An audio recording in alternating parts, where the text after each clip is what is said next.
سلام اس پر جو امت کے لیے راتوں کو روتا تھا، سلام اس پر جو فرش خاک پر جاڑے میں سوتا تھا۔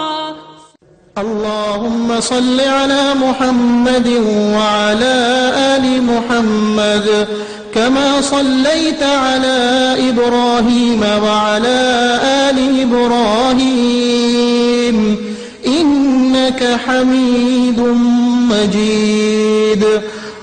اللهم بارك على محمد وعلى آل محمد كما باركت على إبراهيم وعلى آل إبراهيم إنك حميد مجيد۔ اعوذ باللہ من الشیطان الرجیم، بسم اللہ الرحمن الرحیم۔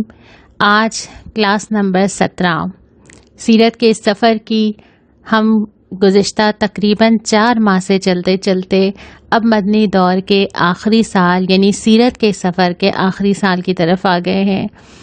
مجھے یقین ہے کہ آپ کے بھی دل کی وہی کیفیات ہوں گی جو اس وقت میرے دل کی ہیں، یعنی ایک تعلق آپ صلی اللہ علیہ وسلم سے ہمارا بڑھا ہے، ہمیں محسوس ہوا ہے، قدر ہوئی ہے اس دین کی جو آج ہمارے ہاتھوں میں ہے کہ اس دین کے لیے کتنے لوگوں نے کتنی قربانیاں دی ہیں اور آج یہ امانت میرے اور آپ کے ہاتھ میں ہے۔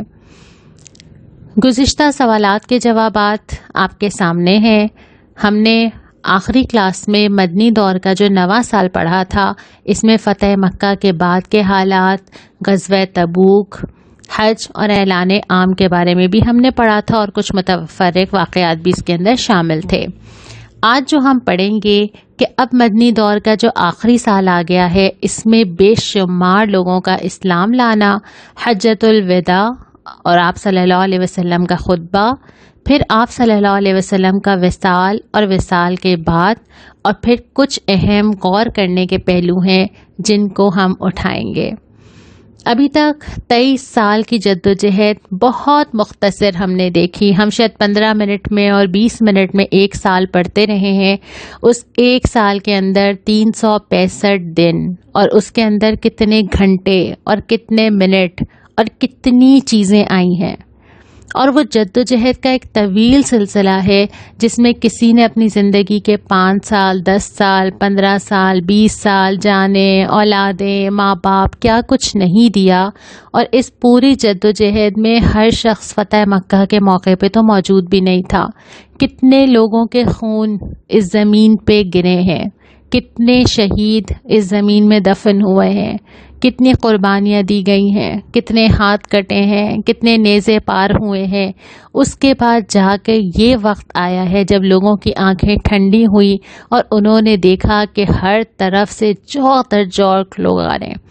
آپ سیرت کی کتابیں پڑھیں گے تو آپ حیران رہ جائیں گے کہ ایک قافلہ صبح آتا ہے، ایک دوپہر آتا ہے، رات میں کوئی اور آتا ہے، روزانہ کئی 100 لوگ آتے ہیں، اسلام قبول کرتے ہیں اور چلے جاتے ہیں۔ چند افراد سے شروع ہونے والا یہ سفر جب ہم نے پہلی وحی پڑھی تھی، اقرأ بسم ربک الذی خلق خلق الانسان من علق اقرأ وربک الاکرم الذی علم بالقلم علم الانسان ما لم یعلم، یہاں سے شروع ہوئی تھی۔ اور مجھے یقین ہے کہ آپ کو سورہ مدثر کا دیا گیا وہ کام بھی یاد ہوگا کہ آپ صلی اللہ علیہ وسلم سے فرمایا گیا تھا، یا ایھا المدثر قم فانذر وربک فکبر، اٹھیے، ڈرائیے، اپنے رب کی کبریائی کا اعلان کر دیجئے۔ اس وقت بھی ہم نے یہ بات کی تھی کہ گنتی کے لوگ تھے اور فرمایا جا رہا ہے کہ کبریائی کا اعلان کر دیجئے، اور آج ہم دیکھتے ہیں کہ 23 سال میں کیا کیا نہ گزرا، لیکن اللہ کی کبریائی قائم ہو گئی۔ کوئی جانتا تھوڑی تھا۔ جن لوگوں نے اس پورے سفر میں جو کیا، جو دیا، جو کمایا، سب نہیں جانتے تھے کہ آگے یہ دن دیکھنے کو ملے گا، اور اسی لیے بار بار آتا ہے کہ فتح سے پہلے، قرآن بھی یہ کہتا ہے، اور فتح کے بعد خرچ کرنے والوں کا اجر، اللہ کے لیے سب کچھ قربان کرنے والوں کا اجر برابر نہیں ہو سکتا۔ جب حالات سازگار ہوں تو نیکی کر لینا، جب رمضان ہو نیکی کر لینا، بہت آسان ہے، لیکن جب حالات سازگار نہ ہو وہی تو کمال ہے کہ انسان نے کیا کیا، اور اس کا اجر بہت زیادہ ہے۔ تو جو اجر آج مجھے اور آپ کو مل سکتا ہے جب حالات ہمیں سپورٹ نہیں کرتے، یہ موقع ہے اجر کمانے کا۔ حضرت عمر رضی اللہ تعالیٰ عنہ چاہتے تھے کہ یہ ساری عمر کے اعمال لے لیے جائیں، ساری زندگی کے لے لیے جائیں، لیکن حضرت ابو بکر رضی اللہ تعالیٰ عنہ نے جو ایک غار ثور میں رات گزاری تھی نا، وہ اجر مجھے مل جائے۔ کیوں؟ کیونکہ وہ بہت مشکل وقت تھا۔ تو آج اگر اسلام پہ مشکل وقت ہے یا مجھے اپنے گھر میں، خاندان میں، معاشرے میں دین نظر نہیں آتا، یہی تو وقت ہے نیکی کمانے کا۔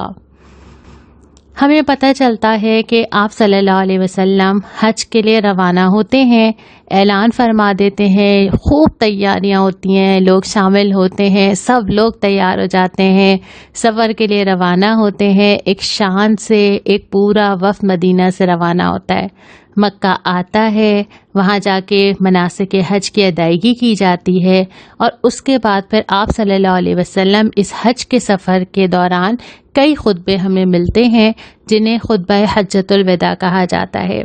آپ صلی اللہ علیہ وسلم جو خطبہ فرماتے ہیں وہ انسانی حقوق کا اور اس انسانیت کے لیے ایک بہترین چارٹر ہے، اور ایک پورا سسٹم دے دیتے ہیں جس میں کیا فرمایا جاتا ہے، چند جملوں میں پوری سوسائٹی کا نقشہ کھینچ دیا جاتا ہے۔ سب سے پہلے یہ کہ انسانی جان اور مال کی حرمت حرام ہے ہر شخص کے لیے وہ کسی کو نقصان پہنچا دے۔ ہمیں نظر نہیں آتا یہ سب کچھ سوسائٹی میں، ہم پریشان ہوتے ہیں، جانیں جا رہی ہیں، مال لٹ رہے ہیں، کوئی سیف نہیں ہے۔ یہاں پہ اللہ تعالیٰ نے ابتدا ہی اس سے کی تھی کہ دین مکمل ہونے سے پہلے جو ہدایات کی گئی تھیں اس میں صرف عبادات نہیں تھیں، اس میں معاشرہ تھا پورا کہ اس معاشرے کو ایسے قائم ہونا ہے، اور اسلام نے یہ معاشرہ ایسے قائم کر کے دکھایا۔ اور پھر یہ بھی کہ جاہلیت اور اس کے جتنے اثرات تھے ان سب کا خاتمہ کر دیا جائے گا، وہ ساری چیزیں ختم جو جس کی بنیاد جاہلیت کی سوچ ہے۔ ہمارے معاشرے میں وہ چیزیں واپس آ گئی ہیں، اور وہ سارے رواج واپس آ گئے ہیں جن کی وجہ سے آپس میں دل بھی خراب ہیں، معاشرہ بھی خراب ہے، خون لیے جا رہے ہیں، دشمنیاں چل رہی ہیں، خاندانوں آپس میں ٹوٹ رہے ہیں، معاشرہ ٹوٹ رہا ہے، گھر ٹوٹ رہے ہیں۔ اور اس کے بعد سود کا خاتمہ، یعنی مال کی محبت پہ ضرب لگائی گئی۔ عورتوں کا ذکر خاص طور پہ کیا گیا کہ دیکھو عورتوں کے بارے میں خیال رکھنا۔ مجھے گزشتہ چند دنوں حالات اور واقعات میں وہ بار بار حدیث یاد آتی رہی جس میں آپ صلی اللہ علیہ وسلم نے بشارت فرمائی تھی کہ ایک وقت ایسا آئے گا کہ عورت سونا اچھالتی ہوئی جائے گی نا، اور اس کو کوئی روکنے والا، کوئی ڈر، کچھ بھی نہیں ہوگا۔ وہ وقت کیوں نہیں ہے؟ کیونکہ اسلام نہیں ہے، کیونکہ خوف خدا نہیں ہے، کیونکہ اس کے مطابق معاشرہ نہیں ہے۔ ہم اگر ایک جز ٹھیک کرنے کی کوشش کرتے ہیں ہم نہیں کر پاتے، کیونکہ ہمارا پورا سسٹم اس کے اوپر نہیں ہے۔ ہم کبھی سوچتے ہیں کہ یہ کسی کو ہمارا مال نہیں لوٹنا چاہیے، کسی کو ہماری جان نہیں لوٹنی چاہیے، عورتوں کو تحفظ ملنا چاہیے، معاشرے میں یہ برائیاں نہیں ہونی چاہیے۔ ہم ایک ایک چیز کو الگ الگ ٹیکل کرنے کی کوشش کرتے ہیں۔ معاشرہ بنتا ہے اللہ تعالیٰ سے تعلق، اللہ کا نظام، اللہ کا خوف اور سیرت پر عمل، اور اس کے بعد ایک پوری اسلامی سوسائٹی میں یہ ساری شاخیں ایک ساتھ ہی ٹھیک ہو جاتی ہیں۔ اور جب تک ہم اس کو پوری جڑ کو ٹھیک نہیں کریں گے ہم ساری شاخیں الگ ٹھیک نہیں کر سکتے۔ اس کے بعد پھر آپ صلی اللہ علیہ وسلم نے فرمایا کہ اگر تم گمراہی سے بچنا چاہتے ہو اس کا راستہ یہیں سے آئے گا، یہی تو بتائے گا۔ قرآن بھی حل دے دیتا ہے، سیرت بھی حل دے دیتی ہے۔ جب ہم پڑھتے ہیں تو ہمیں پتہ چلتا ہے کہ وہ ساری چیزیں جو کہ دنیا کے پاس سولوشنز نہیں ہیں وہ ہمارے پاس کتنے 100 سال سے ہے۔ وہ سولوشن ہم اپنے گھروں میں جزدان میں لپیٹ کے سجا کے رکھ کے بیٹھے ہوئے ہیں، اور ہمیں پتہ ہے کہ معاشرے کی خیر کس میں ہے۔ پھر آپ صلی اللہ علیہ وسلم نے یہ اعلان فرمایا کہ میرے بعد کوئی نبی نہیں آئے گا۔ ختم نبوت کا باقاعدہ اعلان یہاں کر دیا گیا۔ اب یہ ذمہ داری جو آپ صلی اللہ علیہ وسلم نے پیغام پہنچایا ہمارے پاس ہے۔ اس کے بعد آتی ہے عبادات اور انفاق کی تلقین۔ پہلے معاشرے کی اسلامی نظام کی بات آئی، لوگوں کے حقوق کی بات آئی، پھر اس کے بعد عبادات اور انفاق کی تلقین کی گئی، اور اولو الامر یعنی وہ حکمران جو اللہ کے راستے پہ چلانے چاہتا ہو، وہ حکمران جو وہ اسلامی نظام قائم کرے اس کی اطاعت کا حکم دیا گیا۔ اور پھر آپ صلی اللہ علیہ وسلم نے لوگوں سے یہ کہا کہ دیکھو جو سنے وہ دوسروں تک پہنچائے، جو بات مجھ سے سنو۔ اور پھر وہ آج تک، یعنی یہ بھی آپ نے فرمایا بلغوا عنی ولو آیا، ایک آیت بھی اگر تم مجھ سے سنو، ایک بات بھی سنو، دوسروں تک پہنچا دو۔ تو یہ ذمہ داری ہماری بنتی ہے۔ آج ہم نے تمہارے لیے تمہارا دین مکمل کر دیا اور تمہارے لیے نعمت اپنی تمام کر دی اور تمہارے لیے اسلام کو دین پسند کر لیا۔ اللہ تعالیٰ نے یوں کہہ لیجئے کہ مہر لگائی اس بات پہ کہ اب تمہیں وہ ہدایت مل چکی ہے، کھولو نہیں، پہنچاؤ نہیں، پڑھو نہیں، عمل نہ کرو تو تمہارا اپنا قصور ہے، یہ نہیں کہہ سکتے کہ میرے پاس ہدایت نہیں تھی۔ اسی حج کے دوران ہمیں اور خطبہ بھی ملتا ہے، آپ صلی اللہ علیہ وسلم پھر سے فرماتے ہیں کہ جان، مال اور عزت کی حرمت، صرف جان مال نہیں ہے، عزت بھی ہے۔ یعنی اگر میرا کوئی جاننے والا مسلمان، میرا رشتہ دار، میرا پڑوسی، اس کے بارے میں کوئی ناگوار بات کہنا، اس کا امیج خراب کرنا، اس کی غیبت کرنا، اس کے بارے میں لوگوں کو کوئی غلط ہنٹس دے دینا، اس کی کسی راز کی بات لوگوں تک پہنچا دینا، یہ ساری چیزیں اس کی عزت میں آتی ہیں۔ اور عزت خراب کرنے کی بھی ویسے ہی حرمت ہے، ویسے ہی قابل مذمت ہے جیسے کسی کی جان اور مال ہے۔ پھر آپ نے فرمایا کہ دیکھو میرے بعد گمراہ نہ ہو جانا، ایسا نہ ہو۔ اور مجھے یہ جب بھی میں یہ جملہ پڑھ رہی تھی مجھے اتنی تکلیف ہو رہی تھی اس بات کو کہ آپ صلی اللہ علیہ وسلم نے کتنی مشقت، کتنی قربانیاں، کیا کچھ کیا ہوگا نا، کیا ہے، بلکہ ہم نے تو پڑھا ہی ہے نا۔ اس کے بعد آپ صلی اللہ علیہ وسلم کے کیسی تڑپ ہوگی نا کہ دیکھو میرے بعد گمراہ نہ ہو جانا۔ اور ہوا کیا؟ اب کیا ہوا؟ مجھے شرم آ رہی تھی اس بات سے کہ اگر اللہ کے نبی صلی اللہ علیہ وسلم مجھ سے پوچھیں کہ میرے بعد گمراہ تو نہیں ہو گئے تھے، دین پکڑا ہوا تھا نا، تو مجھے نہیں سمجھ آتا کہ میں کیا جواب دوں۔ اور پھر یہ فرمایا کہ جو موجود ہے وہ غیر موجود تک پہنچا دے، شاید وہ زیادہ اس کو فائدہ ہو اس سے۔ اور پھر اس کے بعد جو عام طور پہ رواج تھے کہ کسی نے جرم کیا ہے کسی کو سزا دی جا رہی ہے، اس کی مذمت کی گئی کہ دیکھو جس نے جرم کیا ہے وہ کسی اور کے بہاف کسی اور کو سزا نہیں دی جائے گی۔ اور شیطان کی اطاعت سے خبردار کیا کہ تم بڑے بڑی چیزوں میں نہیں جاؤ گے شیطان میں، شیطان اسی پہ راضی ہوگا کہ تم چھوٹی چھوٹی چیزوں میں ہی اس کو خدا بنا لو گے۔ یعنی اللہ کے اطاعت کا، اللہ کی توحید کا اقرار کرتے ہوئے بھی تم یہ کام کر سکتے ہو۔ اس کے بعد پھر آپ صلی اللہ علیہ وسلم جب واپس پہنچتے ہیں اور ضروری امور جو روٹین کے چل رہے تھے وہ چلتے رہتے ہیں، معاملات بھی چلتے رہتے ہیں، ریاستی چیزیں بھی چلتی رہتی ہیں۔ اس کے ساتھ ساتھ پھر آپ صلی اللہ علیہ وسلم کی طرف سے کچھ الوداعی آثار ملتے ہیں نا، کچھ گفتگو ایسی ملتی ہے جس سے پتہ چلتا ہے۔ ہم اس کو بھی ابھی دیکھ لیتے ہیں کہ وہ کیا تھے۔ پھر بیماری اور وفات، اور پھر نماز جنازہ، اور پھر آپ صلی اللہ علیہ وسلم کی تجہیز و تکفین، اور پھر خلیفہ کا تقرر بھی ہم دیکھ لیتے ہیں۔ الوداعی آثار یہ تھے کہ معمول سے ہٹ کے چیزیں ہوئیں، جیسے آپ صلی اللہ علیہ وسلم ہمیشہ 10 روز یا کم اعتکاف میں بیٹھے، لیکن اس سال 20 روز اعتکاف میں بیٹھے۔ پھر جو خطبات اور گفتگو تھی اس میں کئی بار یہ اشارے یا اس طرح کی چیزیں آئیں جس میں لوگوں کو یہ لگا کہ اچھا آپ صلی اللہ علیہ وسلم ایسے کیوں فرما رہے ہیں نا۔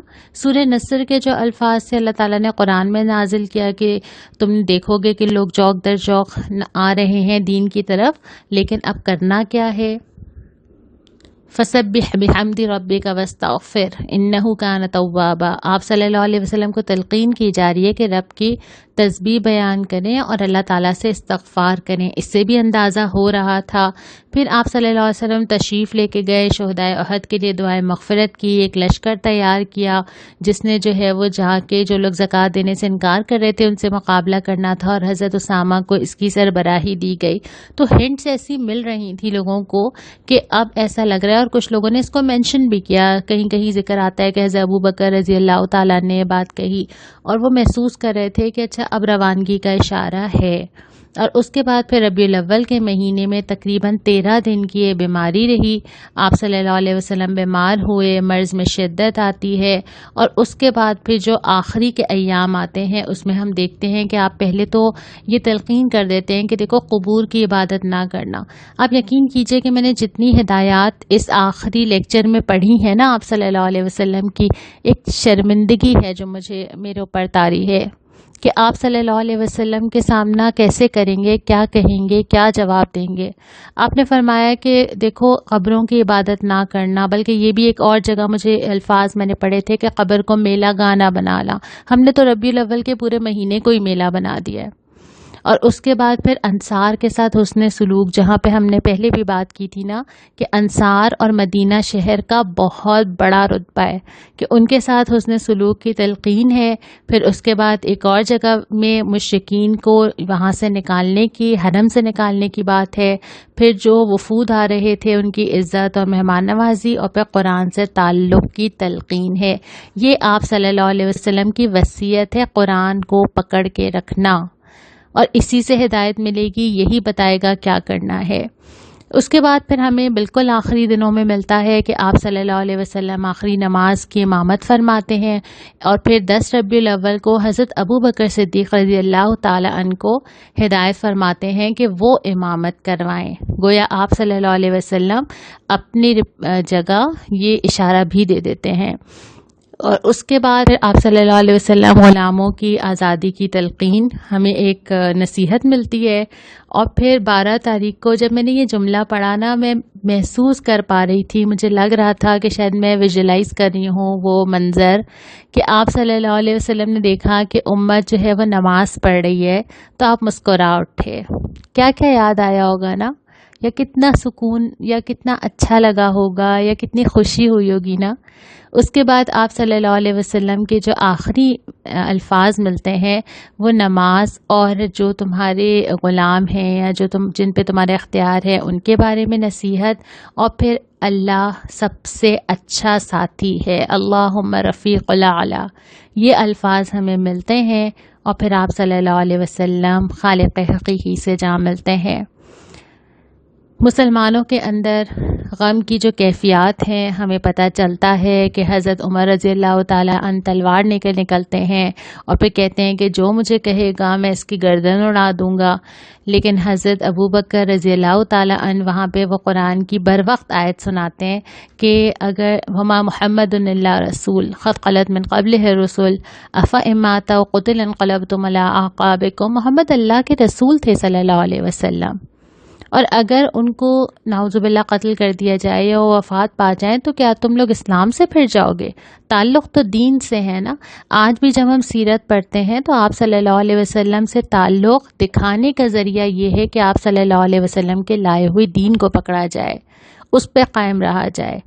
تو حضرت ابو بکر صدیق رضی اللہ تعالی عنہ پہلے سے ہی نظر آ رہا تھا کہ قائدانہ کردار ہے، فوری طور پہ خلیفہ کے تقرر کے لیے اجتماع منعقد کیا جاتا ہے، کیونکہ اسلامی ریاست بغیر قیادت کے نہیں ہوتی، اور فوری طور پہ حضرت ابو بکر کو خلیفہ منتخب کر لیا گیا۔ اس کے بعد پھر ہمیں تفصیلات میں ملتی ہیں کہ آپ صلی اللہ علیہ وسلم کو صحابہ غسل دیتے ہیں، یمنی 3 کپڑے تھے ان میں تکفین کی جاتی ہے، اور پھر نماز جنازہ چند افراد جو ادا کرتے ہیں اور عمومی افراد باہر کرتے ہیں، اور تدفین جو ہے وہ حضرت عائشہ رضی اللہ تعالی عنہا کے حجرے میں ہوتی ہے۔ یہاں پر مکمل ہوتا ہے وہ سیرت کا سفر۔ ان 17 کلاسوں میں بہت ہلکی سی جھلک ہم نے دیکھی، تھوڑا سا جائزہ، ذرا سا علم، تھوڑی سی معلومات۔ یقیناً یہ کافی نہیں ہے، یقیناً ہمیں بہت زیادہ پڑھنا چاہیے، یقیناً ہمیں ساری حدیثیں معلوم ہونی چاہیے، ہمیں ساری تفصیلات پتہ ہونا چاہیے، اور اس سے زیادہ ہمیں یقیناً اس دین کے بارے میں اور اس دین کے تقاضوں کے بارے میں پتہ ہونا چاہیے جو آپ صلی اللہ علیہ وسلم اپنی پوری زندگی قائم کرنے کی کوشش کرتے رہے۔ اس پورے سفر میں اللہ تعالیٰ نے کہیں نہ کہیں ہم سب کو ان لوگوں میں ضرور لکھا ہوگا جو آپ صلی اللہ علیہ وسلم سے محبت کرتے ہیں، آپ صلی اللہ علیہ وسلم کے بارے میں جاننا چاہتے ہیں، آپ صلی اللہ علیہ وسلم سے عقیدت رکھتے ہیں، حدیث پڑھنا چاہتے ہیں، سنت پہ عمل کرنا چاہتے ہیں، آپ صلی اللہ علیہ وسلم کی لائی ہوئی کتاب کو تھامنا چاہتے ہیں۔ اللہ تعالیٰ ان میں ہمارا نام لکھ لے تو یہ بہت بڑی بات ہے۔ لیکن میں کچھ سوال آپ کے سامنے چھوڑ رہی ہوں۔ میں آج یہاں پر اپنی بات ابھی مکمل نہیں کر رہی، میں آپ سے ایک بار اور بات کرنا چاہتی ہوں۔ میں چاہتی ہوں کہ آپ یہ دوبارہ سنیں، کچھ لوگ مکمل نہیں کر سکے ہوں گے، کچھ لوگوں کی کچھ کلاسیں شاید رہ گئی ہوں گی۔ میں آپ کو 15 دن مزید دیتی ہوں، اس دفعہ ہم 1 ہفتے کے بعد نہیں 15 دن بعد بات کریں گے۔ آپ کی جو کلاسیں رہ گئی ہیں یا اگر بہت دن ہو گئے سنے ہوئے، آپ اس سفر کو ضرور دہرا لیجئے، ایک دفعہ پڑھ لیجئے، اور اس کے بعد ہم سوچتے ہیں۔ کیا سوچیں گے؟ ہم نے یہ پورا مطالعہ کیوں کیا ہے؟ کیا یہ تاریخ تھی کہ ہمیں معلوم ہو جائے؟ بہت سارے سوال آتے ہیں کہ اس کی تفصیل بتا دیں، وہ کتنے تھے، اس کی تعداد بتا دیجئے، فلانا جگہ لوگ کتنے شامل تھے، کیا لشکر کی تعداد یہ تھی یا یہ تھی۔ ان ساری چیزوں کو 2 منٹ کے لیے بھول جائیے۔ ہم نے سیرت کا یہ مطالعہ کس لیے کیا ہے، اس پہ ہم غور کریں گے۔ دوسری بات یہ کہ اس پورے سفر سے ملا کیا، ہمیں کیوں پڑھا، کیوں وقت لگایا، کیوں اتنے ہفتوں سوال نامے بھرے، کیا ملا؟ اور پھر یہ کہ آپ صلی اللہ علیہ وسلم سے کیا تعلق اتنا ہی ہونا چاہیے کہ سنتے جائیں اور خوش ہوتے جائیں؟ کیا تعلق مطلوب ہے؟ کیا ہونا چاہیے؟ کیا ویسا ہی ہے؟ اور پھر یہ کہ آپ صلی اللہ علیہ وسلم نے تو اعلان فرما دیا کہ اب کوئی نبی نہیں آئے گا۔ آپ صلی اللہ علیہ وسلم کے امتی ہونے کی حیثیت سے اب مجھے کیا کرنا چاہیے؟ کیا میں یہ اپنا کام مکمل کر چکی سیرت پڑھنے کے بعد؟ بس یہی تعلق مطلوب تھا، کر لیا بس؟ کیا کرنا ہے، کیا کرنا چاہیے تھا؟ یہ سوالات میں آپ کو دے رہی ہوں، اس پہ خوب غور کیجئے، اور 15 دن کے بعد انشاءاللہ تعالی ایک اور کلاس میں ہم اس کے جوابات ڈھونڈنے کی کوشش کریں گے۔ ایک دوسرے کے لیے دعا کیجئے کہ اللہ تعالی ہمیں ویسا بنا دے جیسا کہ آپ صلی اللہ علیہ وسلم کے امتی کو ہونا چاہیے، اور اللہ تعالی ہم سے راضی ہو جائے۔ السلام علیکم ورحمۃ اللہ۔ سلام اس پر جو سچائی کی خاطر دکھ اٹھاتا تھا، سلام اس پر جو بھوکا رہ کے اوروں کو کھلاتا تھا۔